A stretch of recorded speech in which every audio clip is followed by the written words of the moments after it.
देश के सबसे बड़े राजनीतिक सूबे उत्तर प्रदेश की सियासत में मानो इन दिनों भूचाल आया पड़ा है और इस सियासी भूचाल की खास वजह बनी है आजाद समाज पार्टी काशीराम के राष्ट्रीय अध्यक्ष और भीम आर्मी चीफ और नगीना से माननीय सांसद चंद्रशेखर आजाद रावण। भीम आर्मी चीफ और माननीय सांसद पर डॉक्टर रोहिणी घावरी ने यौन शोषण के अति गंभीर आरोप लगाए हैं। उन्होंने सोशल मीडिया प्लेटफॉर्म एक्स पर बीती 11 जून 2025 को एक पोस्ट करते हुए लिखा कि अभी तो बस 1% चीजें ही वायरल की, ये मुंह तो खोले, 99% चीजें समाज को दिखाऊंगी। एक सच्चा इंसान कभी किसी से नहीं डरता। बहुजन आंदोलन के प्रति इनसे ज्यादा मैं ईमानदार रही, लेकिन सबके सामने मुझे समाज का दुश्मन बनाकर ये फर्जी मसीहा बन घूम रहा है, इसलिए मुझे बोलना पड़ रहा है। मैं क्यों पूरी जिंदगी बदनामी दुख सहूं? जितना मुझे सहना था सह लिया, अब नहीं। मुझे अपने लोगों से बहुत प्यार है, उनकी तकलीफ समझती हूँ, इसलिए दूर रहकर भी हमेशा जुड़ी रही। सच बोलती रहूंगी, चाहे कितना ही समय क्यों न लगे। अन्याय करने वाले से बड़ा अन्याय सहने वाला होता है। इतना ही नहीं, डॉक्टर रोहिणी घावरी ने अपने एक्स हैंडल से इसके अलावा भी बहुत सारे पोस्ट कर रखे हैं, जो सीधे सीधे चंद्रशेखर आजाद की प्रतिष्ठा पर गहरे सवालिया निशान लगाते हैं।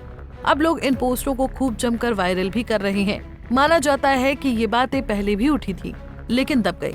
अब रोहिणी ने जहां चंद्रशेखर आजाद को कोर्ट में घसीटने की बात कही है, वहीं आजाद ने भी आरोपों का जवाब कोर्ट में ही देने का स्टैंड लिया है। कुल मिलाकर स्विट्जरलैंड से पढ़ने वाली रोहिणी घावरी और उत्तर प्रदेश के नगीना से सांसद चंद्रशेखर आजाद की लव स्टोरी इन दिनों हर तरफ छाई हुई है, लेकिन इनकी प्रेम कहानी का बड़ा दुखद अंत हुआ। लेकिन क्या आप जानते हैं अपने दर्द और संघर्ष को सार्वजनिक रूप से साझा करने वाली डॉक्टर रोहिणी घावरी कौन है और क्या करती हैं? चलिए हम बताते हैं। मध्य प्रदेश के इंदौर के एक सफाई कर्मचारी परिवार में जन्मी डॉक्टर रोहिणी घावरी वाल्मीकि समुदाय से ताल्लुक रखती हैं। रोहिणी के माता पिता इंदौर के एक बीमा अस्पताल में सफाई कर्मचारी के रूप में कार्यरत हैं, जिस वजह से रोहिणी को अपनी पढ़ाई के लिए आर्थिक और सामाजिक चुनौतियों का सामना करना पड़ा। रोहिणी ने अपनी मेहनत से साल 2019 में स्विट्जरलैंड में उच्च शिक्षा के लिए 1 करोड़ की स्कॉलरशिप हासिल की थी। इसी स्कॉलरशिप के सहारे वो जिनेवा में पीएचडी कर रही हैं। साथ ही वो वहां पढ़ाई और नौकरी करने के साथ एक एनजीओ भी चला रही हैं। रोहिणी सामाजिक मुद्दों और दलित समुदाय के अधिकारों के लिए आवाज उठा चुकी हैं। इसके अलावा वो अंतर्राष्ट्रीय मंचों पर भारत का प्रतिनिधित्व भी कर चुकी हैं। बता दें कि साल 2023-24 में 3 बार संयुक्त राष्ट्र में भारत की ओर से भाषण दे चुकी हैं। लेकिन अब रोहिणी घावरी ने चंद्रशेखर आजाद पर गंभीर और निजी आरोप लगाए हैं। रोहिणी ने दावा किया है कि वो और चंद्रशेखर साल 2019 में स्विट्जरलैंड में उनकी पढ़ाई के दौरान संपर्क में आए और 3 साल तक रिलेशनशिप में रहे। रोहिणी ने आरोप लगाया कि चंद्रशेखर ने अपनी शादीशुदा होने की बात छिपाई। उन्होंने ये भी दावा किया कि चंद्रशेखर ने न केवल उनका बल्कि जाटव समाज की कई अन्य लड़कियों का भी शोषण किया है। रोहिणी ने खुद को विक्टिम नंबर 3 बताया और कहा कि वो इस मामले में कानूनी कार्रवाई करेंगी। हालांकि इस मामले में चंद्रशेखर आजाद ने सीधे तौर पर ज्यादा कुछ नहीं कहा। मीडिया से बातचीत में उन्होंने कहा कि ये मामला महिला के सम्मान से जुड़ा है और वो कोर्ट में इसका जवाब देंगे।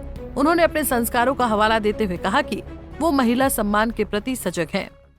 जब इनके ऊपर आरोप लगा और लगाने वाली दलित की बेटी, तब ये आकर के अपना मुंह नहीं खोल रहे हैं। कह रहे हैं मैं महिलाओं का सम्मान करता हूं, इसलिए मैं अदालत में बोलूंगा। तो जिस समय आप मेरे खिलाफ जहर भुगत रहे थे, जहर उगल रहे थे, उस समय आपके पास क्या सबूत था? और आज आप दलितों के मसीहा बने हुए हैं, अपने आप को दलित नेता कहते हैं और दलित बेटी ने आपके ऊपर आरोप लगाया है। और अभी तक एफआईआर नहीं हुई, लेकिन विश्वास रखिए, मैं नंदिनी नगर की इस पवित्र धरती पर खड़े होकर के ये कहना चाहता हूं कि उस महिला का एफआईआर लिखा जाएगा, लिखना पड़ेगा, क्योंकि वो दलित महिला है, पढ़ी लिखी है। कितनी महिलाएं हैं दलित समाज में जो पढ़ी लिखी हैं, और उसको न्याय मिलना चाहिए। एफआईआर होनी चाहिए, जांच होनी चाहिए। अगर दोषी है तो न्यायपालिका का सामना करें, नहीं दोषी है तो अपने घर बैठे।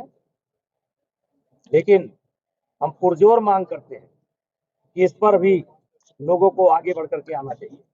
ऐसा नहीं है कि आजाद समाज पार्टी काशीराम के अध्यक्ष चंद्रशेखर आजाद पर सिर्फ बीजेपी के दिग्गज लीडर बृजभूषण शरण सिंह ही कार्रवाई की मांग कर रहे हैं, बल्कि डॉक्टर रोहिणी घावरी के मुद्दे को लेकर कई लोग चंद्रशेखर आजाद पर कार्रवाई की मांग कर रहे हैं और सच को सामने लाना चाह रहे हैं। बता दें कि अभी तक इस मामले में कोई औपचारिक पुलिस शिकायत दर्ज नहीं हुई है, लेकिन रोहिणी ने कानूनी कार्रवाई की चेतावनी दी है। Bureau report, Punjab Kesari TV. हमसे जुड़े रहने के लिए हमारे YouTube चैनल को सब्सक्राइब करें और नई वीडियो की नोटिफिकेशन के लिए बेल आइकॉन को दबाएं।